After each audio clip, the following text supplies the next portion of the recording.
Good day mga katoyong, syempre nandito na naman tayo, part 2 ng ating training. So, sa walang kakwenta-kwentang vlog, so naghahanda na kami para sa throwback kung paano hagisan ng victim pagdating sa tubig. Pinaka safe na paraan kaysa sa languin mo, pwede naman pala hagisan ng lubid. So ayan, nagte-training ang mga community ng barangay. Iba-ibang klaseng lugar yan sa Barangay San Juan. May taga Bautista, may taga Arenda, may taga Kabilang Ilog, Riverside, may taga Bayan, merong sa San Juan.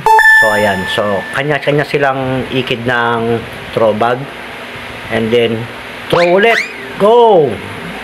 Yung sabihin, yung nakalagay na 2 life vest, yan ang patamaan nila. Yan ang magiang sample ng victim. So, practice lang muna kami. So, eto guys. Tignan nyo to. Kasagsagan ng training at kasagsagan ng assignment. Ito si Sir Christian. Ayan o. Kita nyo yan o.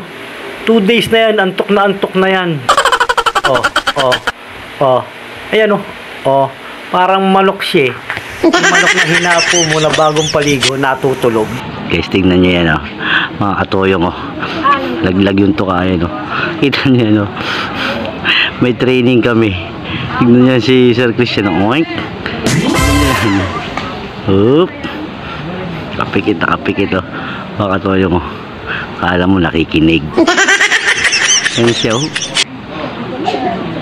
Hup. Oink. Oink. Ayun na. Parang manok na tinira. Naglagat to kaya. Hup. Ayun o. Kita niya. Nagtitraining kami pare-parehas. Ayan. Nagtitraining lahat siya mga katoyong. Kita niya. Ayan.